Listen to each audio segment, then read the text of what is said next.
আজ আমি আপনাদের সাথে শেয়ার করব একদম হালকা পাতলা গরমের দিনে খাওয়ার উপযুক্ত ভীষণই স্বাস্থ্যকর ঝিঙে আলুর নিরামিষ একটা ঝোলের রেসিপি। কেবলমাত্র একটা মশলাই আমি এতে ব্যবহার করেছি, আর আমি যে ফোড়নটা দিয়েছি তার ফলে এর স্বাদার গন্ধটা কিন্তু অসাধারণ হয়। নমস্কার, কাকলিস কুকিং হাবের নতুন একটি ভিডিওতে আপনাদের সবাইকে স্বাগত। আজ যে সবজিটা আমি রান্না করব তার জন্য নিয়েছি ঝিঙে আর আলু। 3টে মাঝারি সাইজের ঝিঙে ভালো করে ধুয়ে তারপর খোসাটা পাতলা করে ছাড়িয়ে এইভাবে লম্বাটে করে কেটে নিয়েছি। আর নিয়েছি আমি একটা মাঝারি সাইজের আলু। আলুটা খোসা ছাড়িয়ে এইভাবে পাতলা পাতলা করে কেটে নিয়েছি। আলু কিন্তু কাটার পরে একবার ধুয়ে জল ঝরিয়ে নিয়েছি। এবার গ্যাস ওভেনে আমি একটা কড়া বসিয়ে দিয়েছি। কড়াতে দিয়ে দিচ্ছি 3-4 চামচ সর্ষের তেল। তেলটা হাই ফ্লেমে গরম করে নেওয়ার পর আমি গ্যাসের ফ্লেমটা লো করে দিয়েছি। এখন আমি এতে ফোড়নে দিলাম 1/2 চামচ কালো জিরে। কালো জিরেটা দেওয়ার পর এইভাবে নেড়ে চেড়ে 15 সেকেন্ড ভেজে নেব। গ্যাসের ফ্লেমটা কিন্তু লোতেই থাকবে। এবার আমি এর মধ্যে দিয়ে দিচ্ছি ছোট চামচের 1/2 চামচ পরিমাণ হিং। হিংটা দিয়ে আবারও খানিকক্ষণ নেড়ে ভেজে নেব। হিং আর কালো জিরে কোনোটাই কিন্তু বেশি ভাজার দরকার নেই, তাহলে তেতো হয়ে যাবে। ফোড়ন থেকে সুন্দর গন্ধ বেরোচ্ছে। এখন আমি এর মধ্যে কেটে রাখা আলুগুলো দিয়ে দিচ্ছি। এবারে নাড়াচাড়া করে আলুটা তেল আর ফোড়নের সাথে মিশিয়ে নিচ্ছি। একটু নেড়ে নেওয়ার পর এখন আমি দিয়ে দিলাম খুব সামান্য একটু হলুদ গুঁড়ো। হলুদ গুঁড়োটা দিয়ে আবারও নেড়ে একটু মিশিয়ে নেব। একটু নাড়াচাড়া করে মিশিয়ে নেওয়ার পর লো ফ্লেমে ঢাকা দিয়ে প্রথমে 1 মিনিট মতো ভেজে নেব। 1 মিনিট পরে ঢাকাটা তুলে আমি দিয়ে দিলাম 1/2 চামচ মতো লবণ। লবণটা দিয়ে একটু মিশিয়ে নিচ্ছি। এটা মিশিয়ে নেওয়ার পরে আরও 1 মিনিট মতো আমি ভেজে নিলাম। এই সময় কিন্তু আলুটা পুরোপুরি ভাজবো না। এবারে আমি এর মধ্যে দিয়ে দিচ্ছি কেটে রাখা ঝিঙেগুলো। ঝিঙেগুলো দিয়ে দিলাম। এবার নাড়িয়ে ভালো করে তেলের সাথে মিশিয়ে নিচ্ছি। গ্যাসের ফ্লেমটা আমি মিডিয়াম টু হাইতে রেখে দিয়েছি। এখন কিন্তু গ্যাসের ফ্লেম লো করব না বা ঢাকাও দেব না, তাহলে ঝিঙে থেকে অনেকটা জল বেরিয়ে যাবে আর তার ফলে ঝিঙেটা কিন্তু ভাজা হবে না। যেহেতু ঝিঙেটা একটু ভাজবো তাই এখন হাই ফ্লেমে রেখে আরও 2 মিনিট ভেজে নেব এইভাবে নাড়াচাড়া করে।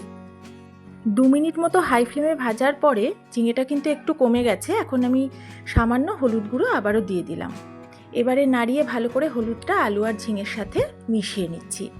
যে সকল বন্ধুরা সবসময় আমার রেসিপি দেখেন তাদের সবাইকে অনেক অনেক ভালোবাসা, অনেক ধন্যবাদ আমার পাশে থাকার জন্য।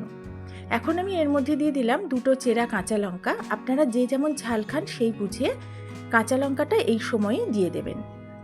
এবারে আমি লো ফ্লেমে 2 মিনিট ঢাকা দিয়ে রান্না করে নিলাম। ঝিঙে অনেকটাই কমে গেছে, জলও বেরিয়েছে।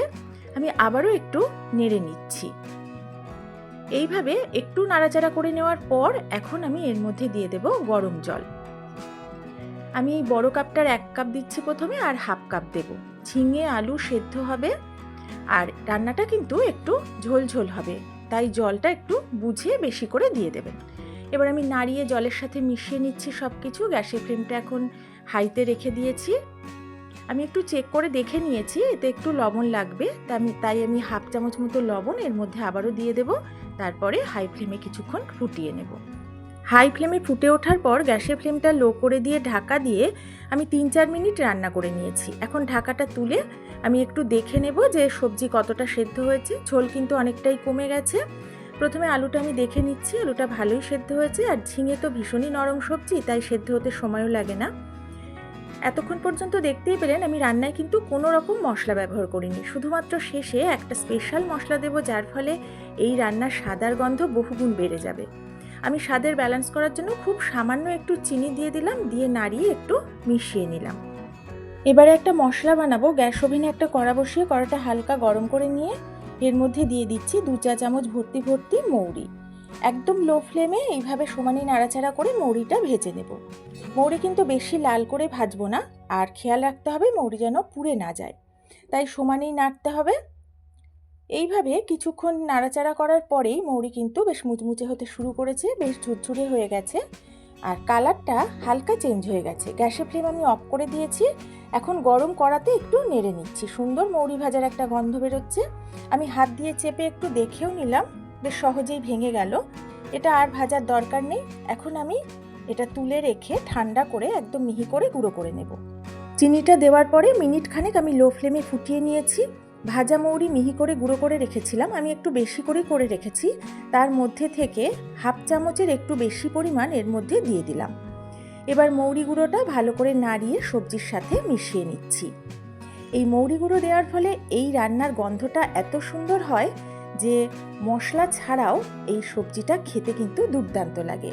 ভালোভাবে এটা মিশিয়ে নিলাম। মৌরি গুঁড়ো দেওয়ার পরে খুব বেশিক্ষণ আর রান্না করা যাবে না, তাহলে এর যে একটা মিষ্টি গন্ধ সেটা কিন্তু নষ্ট হয়ে যাবে। এবারে আমি গ্যাসের ফ্লেমটা অফ করে দেব, তারপরে ঢাকা দিয়ে 10 মিনিট মতো রেখে দেব। তাহলে ভাজা মৌরির একটা মিষ্টি গন্ধ সবজির মধ্যে মিশে যাবে। সম্পূর্ণ নিরামিষভাবে বানানো শুধুমাত্র একটা বিশেষ মশলার ব্যবহারে হালকা পাতলা স্বাস্থ্যকর এই ঝিঙে আলুর ঝোল গরম গরম ভাতের সাথে খেতে কিন্তু দুর্দান্ত লাগে। কালো জিরে কাঁচা লঙ্কা ফোড়নে আর ভাজা মৌরির গুঁড়োর ব্যবহারে এই রান্নার স্বাদ আর গন্ধটা কিন্তু অতুলনীয় হয়। অবশ্যই আমার ভিডিওটা ভালো লাগলে বাড়িতে বানিয়ে খাবেন, আমাকে জানাবেন কেমন লেগেছে। আর পারলে আমার ভিডিওতে একটা লাইক করবেন, একটু শেয়ার করবেন। নতুন বন্ধুরা আমার ভিডিও ভালো লাগলে বন্ধু হয়ে পাশে থাকবেন। তাহলে আজ এই পর্যন্তই। সবাই ভালো থাকবেন, সুস্থ থাকবেন।